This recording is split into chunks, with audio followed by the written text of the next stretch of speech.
स्वागत है आपको एक बार फिर से आपके अपने YouTube channel VK glory English में। आइए वीडियो को अंत तक जरूर बने रहिएगा। एक नए अंदाज में, बिल्कुल ग्लोरी सर का एक ग्लोरियस अंदाज में आपको मिलने वाला है कि कैसे आप टेंस को पहचानेंगे और किस तरीके से टेंस के साथ खिलवाड़ करेंगे। आप बिल्कुल टेंस बनानी, टेंस के साथ खेलना है हमें। तो आइए देखते हैं पहला question. Which of the following verb is non continuous verb? इसमें से कौन सा ऐसा वर्ब है जो नॉन कॉन्टिन्यूअस है, यानी कॉन्टिन्यूअस टेंस में आप उसका प्रयोग नहीं कर सकते, आईएनजी में प्रयोग नहीं कर सकते। तो वो कौन सा फॉर्म होगा? वो जैसे वांट, ये जो है वांट में आप आईएनजी का प्रयोग वर्ब के रूप में नहीं कर सकते हैं। क्यों नहीं कर सकते हैं? क्योंकि इसका प्रयोग आप यदि आईएनजी में कीजिएगा तो ये चीज़ें, ये नहीं कि अभी मैं चाहता हूँ बाद में भूल जाऊंगा, ऐसा नहीं। नो जो है, नो में भी आईएनजी नहीं। मैं तुम्हें जान रहा हूँ, I know you, I am knowing you, गलत हो जाएगा, यानी इसमें भी आईएनजी नहीं लगेगा। मुझे, मैं उम्मीद कर रहा हूँ, आई एम होपिंग, ये गलत होगा, आई होप। इसलिए इसका सही जवाब होगा all of above. All of the above यानी ऑप्शन जो 4 है वो बिल्कुल सही होगा। आइए इस श्रृंखला में बढ़ते हैं अगले क्वेश्चन की ओर। और ये रहा question number 2। We will not be tomorrow. We will not be, मैंने बताया है कि बी के बगल वाली V3 या V4 होता है, यानी बी के फॉर्म के साथ जो वर्ब फॉर्म आते हैं वो तो 3 आते हैं या 4 आते हैं। तो बहुत लोग आसानी से V4 लगाना चाहते हैं। मैं V4 लगा के दिखाना चाहता हूँ, एक बार लगा के देखिए। We will not be performing tomorrow, इसका मतलब क्या होगा? We will not be performing tomorrow, हम लोग कल परफॉर्म नहीं कर रहे होंगे। और एक बार V3 लगा के दिखाता हूँ मैं, performed. We will not be perform tomorrow, हम लोग कल दिखाए नहीं जाएंगे।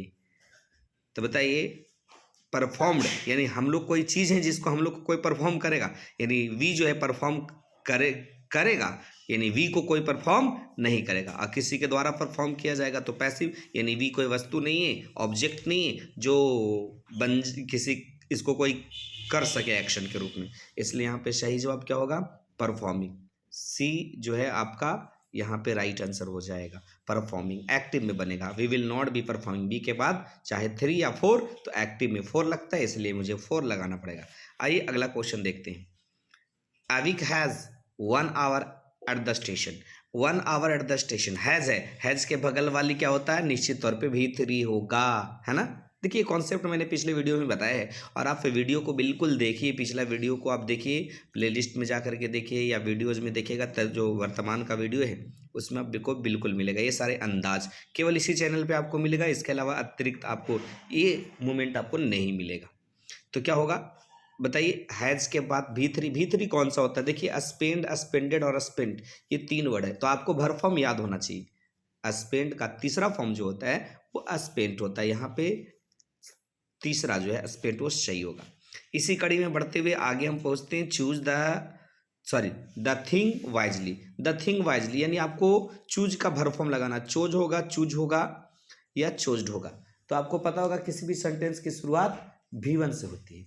किसी भी सेंटेंस की शुरुआत V1 से होगी, जैसे stand up, play, go there, don't worry, ये सारी चीज़ें ना। जब भी आपको वर्ब से शुरुआत करना हो कोई सेंटेंस तो आप V1 से ही करेंगे, क्योंकि सामने वाले का बोध होता है, यू का बोध होता है। तो यहाँ आपका ऑप्शन क्या होगा? चूज। चूज का सही स्पेलिंग होता है CHHOSE, तो यहाँ पे चूज सही होगा। आइए अगली क्वेश्चन हम देखते हैं। अगला क्वेश्चन कहा जा रहा है, he the wrong job last year. Last year का प्रयोग किया गया है। आप सबको पता होना चाहिए कि लास्ट जो है ना वो बीती हुई बात बताता है। लास्ट मतलब पास्ट, हर पास्ट में इंडेफिनिट, और पास्ट इंडेफिनिट की पहचान क्या होती है? वर्ब का सेकेंड फॉर्म। अब इसमें देखिए सेकेंड फॉर्म आपको याद करना ही होगा, चोजेज, चोज, चुजेन, चोज्ड। तो यहाँ पे सही जवाब होगा चोज, है ना। आइए, आपको यदि कोई कंफ्यूजन हो तो कमेंट सेक्शन में कमेंट जरूर कीजिएगा। आपके सेवा में तत्पर हमेशा मैं रहता हूँ। चलिए, यू मस्ट, अब टेक का कोई वर्ब फॉर्म जो 4 ऑप्शन दिया उसमें लगाना है। The dog ought. देखिए इसमें सही जवाब क्या होगा? बाद में भी टेक दिया, कोई बात नहीं, गलती से दे दिया है। तो आपको ये बताने हैं कि इसमें क्या होगा। मॉडल वर्ब के बगल वाली मैंने एक नारा भी दिया, आप सबको याद होगा, मॉडल वर्ब के बगल वाली V1। तो बोलिए टेक का V1 क्या होता है? तो यहाँ पे सही जवाब क्या होगा? टेक, है ना।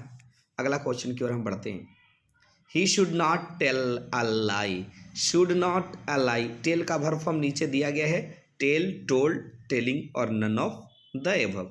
इन चारों में सही। फिर से देखिए, शुड एक मॉडल वर्ब है और आपको मैंने नारा दिया है मॉडल वर्ब के बगल वाली क्या होती है, V1। तो बताइए वर्ब का पहला फॉर्म इन चारों ऑप्शन में से कौन होगा।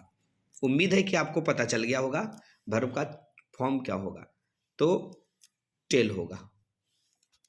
आइए आगे के क्वेश्चन जो इजी होगा ना, मैं उसको आपके लिए कमेंट सेक्शन के लिए छोड़ दूंगा। He his book yesterday in the school. मैं सारा कुछ समझा रहा हूँ, उसके बाद आपको टेंस पकड़ना है। मैं आंसर अब नहीं करूंगा, आपको खुद करना है। कौन सा आंसर आप करके कमेंट सेक्शन में कमेंट कीजिएगा यदि आप पढ़ते हैं।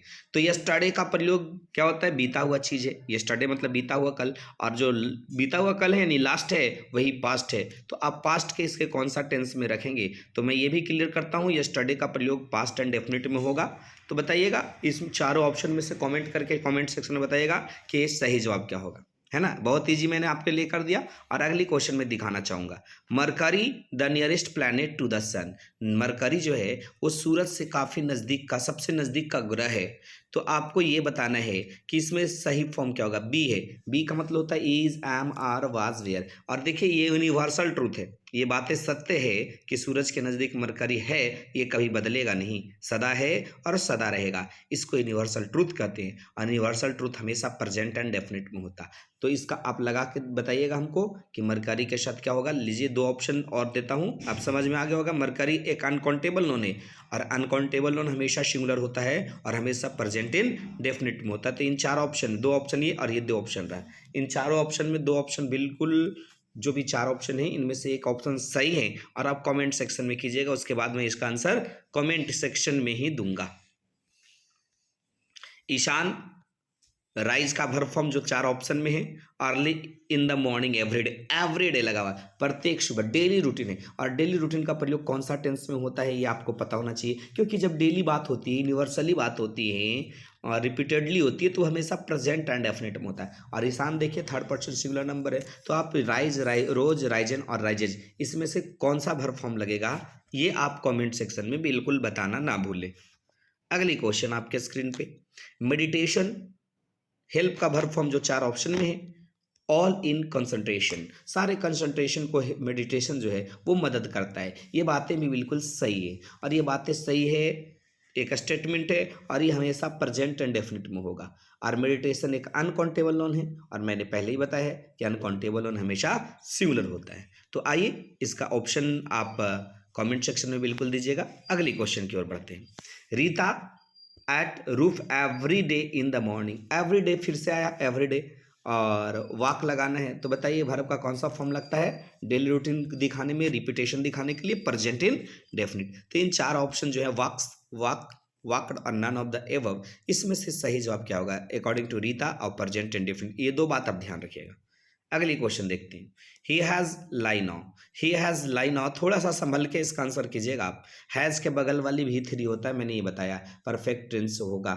लेकिन यहाँ पे देखिए नाउ लगा हुआ है ना, नाउ तो लगा हुआ है, तो बिल्कुल नाउ का प्रयोग आमतौर पे कंटिन्यूअस में होगा, लेकिन यहाँ लाई का प्रयोग कंटिन्यूअस फॉर्म में नहीं होगा क्योंकि बगल में आपने हैज़ लगा दिया है।